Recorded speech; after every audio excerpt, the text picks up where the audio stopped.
नमस्कार, news nation देख रहे हैं आप। आपके साथ मैं हूं मोनू चहल। अखिल गुप्ता हमारे साथ हैं। भारत बनाम इंग्लैंड, अब जो अंतिम टेस्ट मैच है वो खेला जाएगा धर्मशाला में। अब तो सिर्फ एक दिन रह गया अखिल जी, और इस मैच को लेकर मैं तो बड़ा एक्साइटेड हूं, क्योंकि यार ये जो मैच होगा ना, पिछले जो मैच हुए थे 4, उनसे थोड़ा अलग होगा, डिफरेंट होगा। क्यों होगा वो भी हम आपको बताएंगे, लेकिन सबसे पहले हम नजर डालते हैं वो 5 बड़ी बातें क्या हो सकती हैं धर्मशाला टेस्ट की। एक एक करके हम उस पर बात करते हैं। तो यानी कि जो सबसे पहली बात तो ये कि देखिए 7 साल के बाद धर्मशाला में टीम इंडिया टेस्ट मैच खेलेगी, क्योंकि लास्ट टाइम ऑस्ट्रेलिया के साथ इंडिया ने खेला था वो टेस्ट मैच 2017 में। और क्या तेज गेंदबाजों को इस विकेट के ऊपर मदद मिलेगी, ये सबसे इंपॉर्टेंट फैक्टर रहेगा। अश्विन और बेस्टो का ये 100वां टेस्ट मैच होगा, ये बाकी बड़ा दिलचस्प होगा दोनों खिलाड़ियों के लिए। और बेन स्टोक्स जो उनके कैप्टन है, हो सकता है वो बॉलिंग भी कर लें इस मैच में, क्योंकि उनके लिए तो कहते हैं ना साख की लड़ाई है। और उस तरफ से देखिए जसप्रीत बुमराह का भी टीम इंडिया में कमबैक हुआ है, यानी कि बुमराह मतलब इंडिया की 20% तो कहते हैं ना कि हावी हो जाएगा इंडिया जैसे ही बुमराह इस टीम में आएंगे। तो ये खास बातें हैं धर्मशाला टेस्ट की, जो कि भारत बनाम इंग्लैंड। और जो मौसम है वो बड़ा कहते हैं ना कि करवट बदलता हुआ नजर आया, क्योंकि बारिश भी हुई थी, लेकिन आज अच्छी बात यह है कि तेज धूप निकली हुई थी। अखिल जी, मुझे एक चीज़ बताइए, सबसे पहले तो मैं आपसे ये पूछना चाहता हूँ, मौसम करवट ले रहा है इस वक्त धर्मशाला में, ये सीधा सीधा किसको ज़्यादा फायदा मिलेगा, भारत को या फिर इंग्लैंड को? भारत को ही मिलेगा मोनू फायदा। हम इंग्लैंड के बारे में सोच ही क्यों रहे हैं, हम इंग्लैंड के बारे में बात भी क्यों कर रहे हैं यार। हम ऑलरेडी सीरीज जीत चुके हैं। हमारा टारगेट बस ये है कि मिशन 4-1 हमको क्लियर करना है, कंप्लीट करना है, बात खत्म हो जाती है। क्योंकि यार बातें हो रही है ना कि कंडीशन इंग्लैंड को सपोर्ट करेंगी, वेदर इस तरीके का है, क्योंकि इंग्लैंड में भी इसी तरीके का वेदर रहता है, ठंड हल्की हल्की ठंड रहती है, तेज गेंदबाजों को मदद मिलेगी। अभी तक भी तो पिच वैसी ही थी ना, तेज गेंदबाजों के लिए ऐसा तो था नहीं कि विकेट में तेज गेंदबाजों के लिए कुछ नहीं था। अब ऐसा कुछ क्या खास नया होने वाला है, तो इस बातों का हवा बनाया हुआ है। मैं कहूँगा इंडियन टीम को फुल सपोर्ट कीजिए, इंडिया 4-1 करने वाला है, 4-1 करने वाला है। लेकिन मजे की बात ये भी तो है ना कि यार देखिए जो वेदर है वो हम आपको दिखाते हैं। तो 7 मार्च को इस तरीके का मौसम रहेगा, फिर उसके बाद 8, 9, 10 और 11, यानी कि पिछले 2-3 दिन तो इतनी खास बारिश नहीं होगी, लेकिन जो स्टार्टिंग डे का पहला दिन होगा वो बड़ा इंपॉर्टेंट रहेगा। और यानी कि इसका मतलब ये है कि तेज गेंदबाजों को मदद मिलेगी। अगर आसमान में बादल होंगे तो अखिल जी यहाँ पे तो इंग्लैंड को थोड़ा बहुत एडवांस मिल सकता है उनको। नहीं, बेन स्टोक्स जरूर चाहेंगे कि यहाँ पे, क्योंकि इस तरीके का वेदर है, आप देख लीजिए 80% चांसेस हैं पहले दिन बारिश के। तो बेन स्टोक्स जरूर चाहेंगे कि पहले दिन टॉस जीतें और बॉलिंग करें, क्योंकि टॉस धर्मशाला में काफी बड़ा फैक्टर होने वाला है, काफी बड़ा रोल प्ले करने वाला है, डिसाइडिंग फैक्टर भी होगा। मैं कहूँगा बेन स्टोक्स जरूर चाहेंगे टॉस जीत के बॉलिंग करें, क्योंकि यशस्वी जायसवाल और रोहित शर्मा इन्होंने परेशान किया इंग्लैंड के पेस अटैक को, इंग्लैंड के फास्ट बॉलर्स को। खास तौर पर यशस्वी जायसवाल ने लगातार पहले मैच से लेकर वो चौथे मैच तक जस्ट बॉल क्रिकेट खेलते हुए नजर आए। हर एक गेंदबाज को उन्होंने परेशान किया, स्पिनर्स, पेसर। तो इंग्लैंड के कप्तान बेन स्टोक्स जरूर चाहेंगे टॉस जीतें और इंडिया के टॉप ऑर्डर को अपने पेस अटैक से परेशान करें। अच्छा, आपने टॉप ऑर्डर की बात की यार, एक नाम आया अब रिंकू सिंह का। अब वो क्यों आया है, वो टीम के साथ जुड़े हुए हैं वैसे भाई दा, उनको एक पिक्चर भी आई है, फोटो भी आई। ऐसा तो नहीं कि अखिल जी कहीं टेस्ट में डेब्यू करने जा रहे हो रिंकू सिंह? नहीं, इस तरह की, इस पर हमने एक पैकेज भी बनाया, आप जरूर देखिएगा। लेकिन काफी सारे सोशल मीडिया पे भी मैं देख रहा था कि रिंकू सिंह धर्मशाला में जुड़ चुके हैं टीम के साथ। ध्रुव जुरेल के साथ उनकी एक फोटो आई, इंग्लैंड के हेड कोच ब्रेंडन मैककलम के साथ उन्होंने एक फोटो पोस्ट की है अपने इंस्टा अकाउंट पर। लेकिन सवाल थे कि क्या धर्मशाला में डेब्यू करेंगे? बिल्कुल भी डेब्यू नहीं करेंगे। वो केवल एक फोटो शूट के लिए धर्मशाला पहुंचे थे, अब वापस धर्मशाला से वापस आ भी गए हैं, केकेआर के साथ जुड़ चुके हैं। एक T20 वर्ल्ड कप का फोटो शूट होना था, उसमें उन्होंने पार्टिसिपेट किया, फोटो खिंचाई, अब वापस केकेआर के साथ जुड़ चुके हैं और IPL की तैयारियां कर रहे हैं। तो आप मतलब निसंकोच रहिए, रिंकू सिंह का भी डेब्यू टेस्ट में नहीं हो रहा है। चलो नहीं हो रहा है, लेकिन फिर भी जो पॉसिबल प्लेइंग 11 है उस पर भी एक नजर डाल लेते कि भाई टीम इंडिया का राइट कॉम्बिनेशन क्या हो सकता है, क्योंकि मैच तभी जीतेंगे इंडिया जब राइट कॉम्बिनेशन खिलाएंगे। क्योंकि आपका 1-2 वीक लिंक अभी भी नजर आता है, वो है रजत पाटीदार। अब नंबर 4 का स्लॉट बड़ा इंपॉर्टेंट है, क्योंकि ये ऐसा स्लॉट है जहां से मैच बनता है। क्योंकि ये जो स्लॉट है यहाँ पर विराट कोहली टीम इंडिया के लिए खेलते हैं। तब देखिए इतना बड़ा नाम विराट कोहली।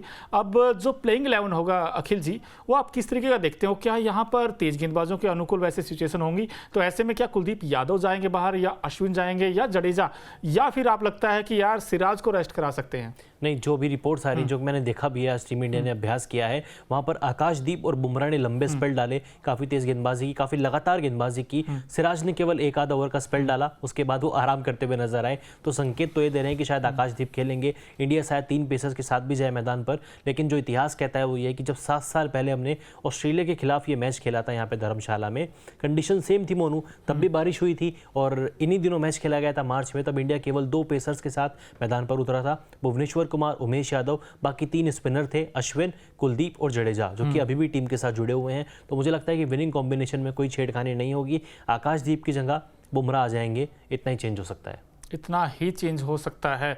वैसे इंग्लैंड की टीम के पॉइंट ऑफ व्यू से देखें तो अखिल जी बड़ी दिक्कत ये तब है उनके साथ, क्योंकि जो उनका मिडिल ऑर्डर है वो खासकर कोलैप्स करता हुआ नजर आया है, क्योंकि पूरी सीरीज उठाकर अगर आप देखेंगे तो वहां से रन, लेकिन ये सब पॉसिबल प्लेइंग 11 है, ये बड़ी दिलचस्प है। रोहित जायसवाल होंगे, उसके बाद शुभमन गिल, उसके बाद पडिक्कल या पाटीदार। ये तो एक ऐसा सवाल बन गया जैसे कि लाखों करोड़ों का सवाल है, तो हर कोई जानना चाहता है कि भाई देवदत्त पडिक्कल या पाटीदार, क्योंकि मोस्टली लोग तो यही कह रहे हैं कि यार पडिक्कल को ही मौका देना चाहिए। सरफराज खान, उसके बाद ध्रुव जुरेल, रविंद्र जडेजा, आर अश्विन, कुलदीप यादव या आकाशदीप को मैं तो नहीं चाहूंगा यार कि इंडिया रेस्ट कराए। क्यों अखिल?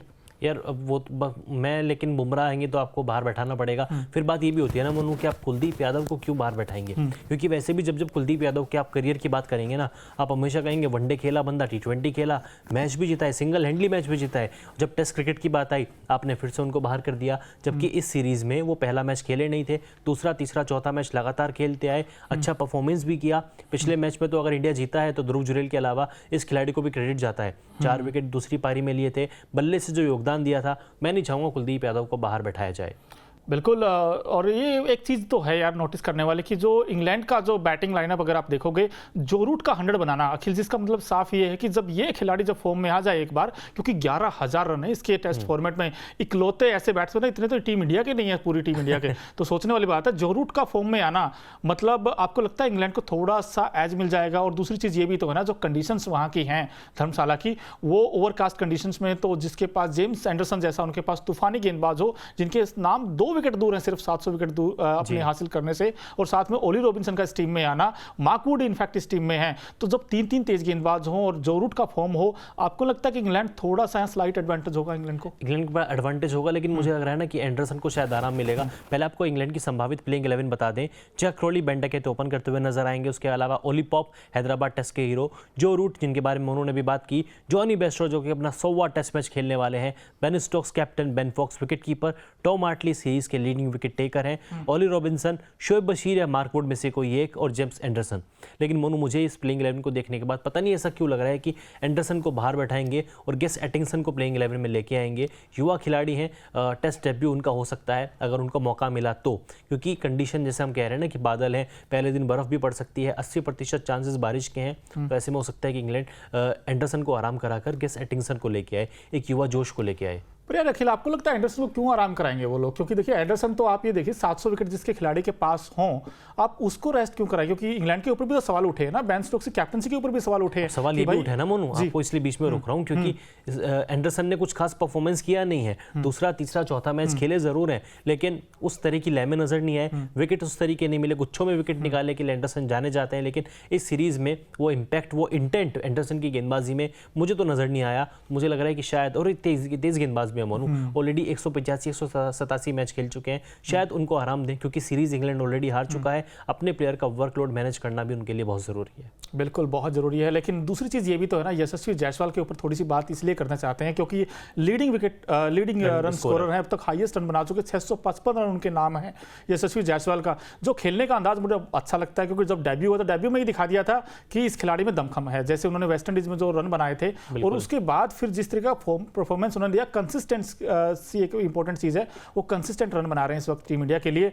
अगर 150 रन वो दोनों इनिंग में मिलाकर लगा लेते हैं तो 800 रन हो जाएंगे अखिल जी। यार 800 रन तो इंडिया के किसी खिलाड़ी ने अब तक बनाए नहीं है, वैसे बहुत बड़ा कीर्तिमान है यशस्वी जायसवाल के लिए। ये वाकई में बहुत बड़ा कीर्तिमान होगा, एक सीरीज में 800 रन। कई सारे खिलाड़ी 2-3 सीरीज खेल लेते हैं, करियर निकल जाते हैं यार, 800 रन आप नहीं बना पाते, लेकिन एक सीरीज में 800 रन बनाना, वो भी जब आप अपनी दूसरी या तीसरी सीरीज ही खेल रहे हो तब आप बना रहे हैं, और तब साउथ अफ्रीका सीरीज आपकी इतनी अच्छी रही नहीं थी। वेस्ट इंडीज में आपने रन बनाए थे, लेकिन सवाल उठे थे कि यार वेस्ट इंडीज में तो कोई भी रन बना देता है, वेस्ट इंडीज में तो पाटीदार भी रन बना देंगे, लेकिन इस सीरीज में यशस्वी जायसवाल ने कॉन्फिडेंस दिखाया है, और सहवाग, मैं उनको खुद बोल रहा हूँ यार, ये लगता है, ऐसा लगता है कि सहवाग 2.0 हमको मिल चुका है।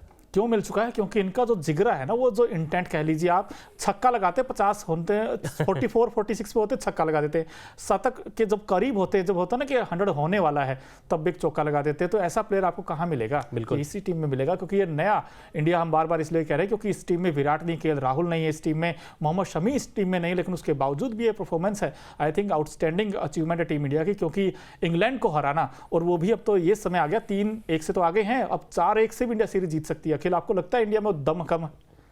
मैं तो शुरू से बोल रहा हूँ यार, हैदराबाद की हार के बाद भी मैंने कहा था, सीरीज शुरू होने से पहले भी मैंने कहा था। इनफैक्ट जब सीरीज शुरू हुई, चिराग और मेरा मानना था कि हैदराबाद ही एक ऐसा वेन्यू होगा जहां पर इंडिया हारेगा, मतलब हार सकता है, और इंडिया हारा भी। लेकिन उसके बाद इंग्लैंड के पास वो दमखम नहीं है कि वो रांची, वाइजैक या फिर राजकोट में इंडिया को हराएं, और ऐसा देखने को भी मिला। इंडिया ने लगातार 3 मैच जीते, जीत की हैट्रिक लगाई। और मैं फिर से कह रहा हूँ कि धर्मशाला का मौसम जैसा भी हो, होने दो, कोई फर्क नहीं पड़ता, क्योंकि रिपोर्ट्स भी ये कह रही हैं कि धर्मशाला की पिच रैंक टर्नर होने वाली है, स्पिनर्स को मदद मिलेगी। पिच पर हल्की सी भी घास नहीं है, क्योंकि बारिश हुई है, तो पिछले 3-4 दिनों में पिच का रंग हल्का हल्का ब्राउन है, भूरे रंग की पिच हो चुकी है।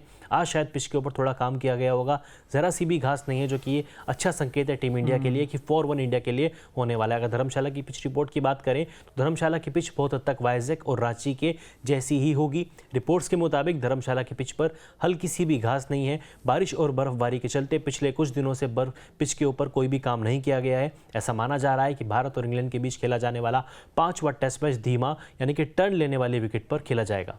बिल्कुल, यानी कि कोई घास नहीं होगी, ये अच्छी बात है, क्योंकि ग्रीन ट्रैक देखे तो कहीं इंडिया भी कहीं फंस ना जाए, क्योंकि आप ना फिर सामने वाली टीम को थोड़ा सा ना कम बैक करवा लेते हो टीम का। लेकिन इंग्लैंड के पास भी अच्छे खासे गेंदबाज हैं, और ये धर्मशाला की पिच रिपोर्ट जो कहती है उसके अनुसार अगर हम देखें तो यार कहीं मुझे ऐसा डर सा लगने लग गया, आखिर कहीं ऐसा ना हो कि इंग्लैंड हमें तंग कर दे, खासकर इस टेस्ट मैच में। जब कहते हैं ना कि कोई टीम नीचे लगी हो, उसके लिए तो साखी लड़ गया, और जब कहते हैं ना जब लगता हुआ बंदा, नीचे जाता हुआ बंदा कुछ ना कुछ तो करके मानता है। तो आपको लगता है इंग्लैंड की टीम कहीं कम बैक कर ले इस मैच में? मोनू, आज पता है क्या हुआ है? आज हमारे कप्तान साहब रोहित शर्मा और हमारे head coach Rahul Dravid chopper से धर्मशाला पहुंचे हैं। अच्छा, हेलीकॉप्टर से। ये दिखा रहे हैं कि हम कितने रिलैक्स है यार, हमें टेंशन ही नहीं है, कोई चिंता ही नहीं है। तो इंग्लैंड भले ही कितना भी दमखम लगा ले, कुछ भी कर ले, रोहित शर्मा चिल्ले हैं, बिंदास हैं। और रोहित शर्मा वो अपने स्टाइल में कह रहे होंगे वो कर लेगा, वो कर लेगा, वो ही करते रह जाएंगे इंग्लैंड की टीम, वो हमको हरा नहीं पाएंगे। मैं तो बार बार अभी ये सोचता हूँ कि यार टेस्ट सीरीज अभी खत्म नहीं हुई है, और रह रहकर मुझे वो राजकोट टेस्ट की हार के बाद बेन स्टोक्स का बयान याद आता है, हम 3-2 से सीरीज जीतेंगे। भाई अब धर्मशाला में आप पहुंच चुके हो इंग्लैंड वालों, कहाँ से ये 3-2 होने वाला है? मतलब आप कह रहे थे ना सीरीज जीत जाएंगे हम राजकोट हारने के बाद भी। अब देख लीजिए इंडियन टीम ने क्या कमाल का पलटवार किया। तो जो लोग उम्मीद लगा रहे हैं ना कि कंडीशन इंग्लैंड के फेवर करेगा, इंग्लैंड के तेज गेंदबाज खिलाएंगे, कुछ नहीं होगा, इंडिया ही मैच जीतेगा। इंडिया ही ये मैच जीतेगा। लेकिन आपने एक अच्छा वर्ड यूज किया, चिल और बिंदास, कि कोच और राहुल द्रविड़, कैप्टन रोहित, सब लोग चिल और बिंदास हैं। वैसे ही जो क्रिकेट फैंस हैं वो भी बिंदास हैं, वो हमेशा अच्छे सवाल पूछते हैं। एक खास सेगमेंट हमने अखिल जी स्टार्ट किया है, उस सेगमेंट में आप एक नंबर है हम आपको दिखाने वाले हैं। वो नंबर क्या है? व्हाट्सएप नंबर है। आप उस पर अपने सवाल भेजिए सीधा, और उसका सवाल देखिए, उसका जवाब भी सटीक, क्योंकि होता ये कई बार कि आप कमेंट्स तो करते रहते हैं लेकिन आपके कमेंट्स कई बार लिए नहीं जाते। लेकिन हम ये ऐसा प्लेटफॉर्म है जहां आप सीधे सवाल पूछेंगे, उनका सीधा जवाब मिलेगा। तो एक बार आज नजर डालते हैं किसने क्या सवाल पूछा है। हाय सर, मेरा नाम वरुण त्यागी और मेरा आपसे यही सवाल है, क्या रोहित शर्मा अश्विन को 100वें टेस्ट मैच में कप्तानी देंगे? यानी कि रोहित क्या अश्विन को टेस्ट कैप्टनसी में मौका देंगे? अखिल जी आपको लगता है इस टेस्ट? वरुण त्यागी ने बड़ा अच्छा सवाल पूछा है। ये सवाल वाजिब भी है, क्योंकि रांची टेस्ट जीतने के बाद ना पूर्व भारतीय कप्तान सुनील गावस्कर ने कहा था, अश्विन से बात करते हुए कहा था, जब अश्विन को प्लेयर ब्रॉडकास्टर से बात कर रहे थे, कि आपका 100वां मैच होने वाला है और मैं चाहता हूं कि रोहित शर्मा आपको कैप्टनसी का मौका दें, मतलब मैच में कुछ क्षण ऐसे हों जहां पर आप कप्तानी करें। कर सकते हैं ऐसे? नहीं, अश्विन ने भी जवाब दिया। अश्विन ने कहा कि सनी भाई, मैं इन चीजों से बहुत ऊपर उठ चुका हूँ, मतलब जब मुझे कप्तान बनाना चाहिए था शायद तब मुझे कप्तान नहीं बनाया गया, लेकिन अब मैं इन चीजों को नहीं मानता हूं। मैं अपने खेल को एंजॉय कर रहा हूं। 99 मैच खेल चुका हूं, धर्मशाला में 100 मैच खेलूंगा, और अब ये बात बहुत हद तक तय है कि मेरी करियर की उल्टी गिनतियां भी शुरू हो चुकी है, मतलब गिने चुने साल बचे हैं, अब इनको मैं एंजॉय करना चाहता हूं, कप्तानी के बारे में नहीं सोच रहा। तो वरुण भाई, मुझे लगता नहीं कि रोहित शर्मा उनको कप्तानी का ऐसा कुछ चांस देंगे। भाई सीनियर प्लेयर हैं, वो अपने गाइडेंस रोहित शर्मा के साथ शेयर करते हैं, ये भी अपने आप में बड़ी बात है। तो ये बड़ा अच्छा सवाल पूछा। लेकिन एक और मैं आप सभी से कहना चाहूंगा, आपके सवाल हम तक पहुंचते हैं, लेकिन आप कई बार टेक्स्ट में लिख देते हैं, कई बार मैसेज आप टाइप करके भेजते हैं, आप वीडियो बनाकर भेजिए, हम ऐसी ही आपकी वीडियो दिखाएंगे, और ये वाकई में आपके लिए एक बड़ा पल होगा। बिल्कुल, इसलिए भी है क्योंकि जब आप सवाल पूछते हो ना, कमेंट लिखते हो, तो शायद किसी लोगों को पता चलता है, लेकिन आप जब बोलते हो वो बात, वो आपको पूरी दुनिया सुनती है उसकी ये बात, जो आप सटीक सवाल करते हो, अच्छे सवाल करते हो वैसे सब लोग। तो इसीलिए आपको व्हाट्सएप नंबर भी हम दिखा रहे हैं बार बार, आप इस पर आकर आप अपने सवाल पूछ सकते हैं। अब अखिल जी, ये जो टेस्ट मैच है ये क्यों खास है, इसके क्या मायने हैं, वो भी हम आपको बता रहे हैं। क्योंकि इस टेस्ट मैच में आपको क्या लगता है, आप भी बताइए। जो पहले तो मैं अखिल से ही पूछ लेता हूँ, अखिल, क्या यशस्वी जायसवाल ऐसे प्लेयर बन जाएंगे जो 150 रन बनाते ही वो 800 रन बना लेंगे? पहला सवाल। नंबर 2, जेम्स एंडरसन जो हाईएस्ट विकेट टेकर हैं इस वक्त, तेज गेंदबाज, पूरी दुनिया में छाया हुआ है, सिर्फ 2 विकेट दूर है, 700 विकेट उनके पूरे हो जाएंगे। नंबर 3, रोहित अब छक्कों के बादशाह हैं वो, पुल शॉट अच्छा खेलते हैं। वीरेंद्र सहवाग के नाम 90 छक्के हैं टेस्ट फॉर्मेट में। अगर वो 10 छक्के और लगा दे इस टेस्ट मैच में तो 91 छक्के हो जाएंगे और रिकॉर्ड तोड़ देंगे। दुनिया के क्या मतलब, उनका तो परचम ही ऐसा है जिस तरीके से वो बैटिंग करते हैं। भारत के इकलौते ऐसे बैट्समैन बन जाएंगे जिन्होंने सबसे ज्यादा छक्के लगाए हैं टेस्ट फॉर्मेट में।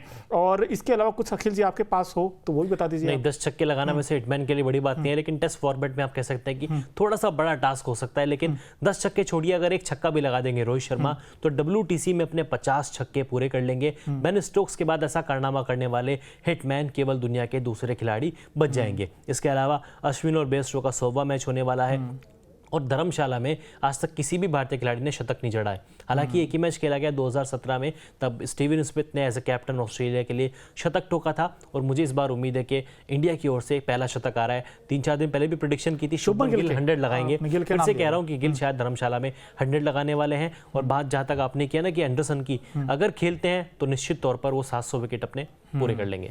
तो देखिए, आप भी बता सकते हैं आपको क्या लगता है इस टेस्ट मैच को लेकर। तो ये कुछ रिकॉर्ड्स हैं जो टीम इंडिया वहां बना सकती है, लेकिन मौसम मेहरबान होगा तो आपको रिकॉर्ड्स की झड़ी लगती हुई दिखाई देगी। कभी आप देखिए नीचे से ध्रुव जुरेल और सरफराज खान ने जिस तरह का परफॉर्मेंस दिया टीम इंडिया के लिए, यंग टैलेंट भी काफी इंप्रेस किया इस सीरीज में। तो मजा बड़ा आएगा इस टेस्ट मैच को लेकर, क्योंकि कुछ कंडीशंस वैसी हैं जैसे इंग्लैंड में होती हैं। तो ऐसे में उनके गेंदबाज भी चढ़कर गेंदबाजी करेंगे, लेकिन इंडिया के बैट्समैनों का रियल टेस्ट होना वाला है। चाहे उसमें जायसवाल हो, शुभमन गिल हो, सरफराज खान हो, रजत पाटीदार, इनफैक्ट अगर मौका मिलेगा उनके लिए तो डू एंड डाई सिचुएशन है, क्योंकि रजत पाटीदार ने यहां रन नहीं बनाए फिर उनका टीम से एक पत्ता कट जाएगा। लेकिन अभी तक अगर आपने न्यूज नेशन स्पोर्ट्स को सब्सक्राइब नहीं किया है तो जरूर कर लीजिए। और साथ ही साथ हम आपको बता दें, यूट्यूब तो है ही है, साथ ही साथ आप फेसबुक पर जाकर भी हमें, न्यूज नेशन स्पोर्ट्स की वेबसाइट है, आप फेसबुक पर जाइए और वहां प्लीज बेल आइकन जरूर दबाइए, क्योंकि सारी नोटिफिकेशन आपको हर वक्त मिलती रहेगी। फिलहाल हमसे जुड़ने के लिए आपका बहुत बहुत धन्यवाद।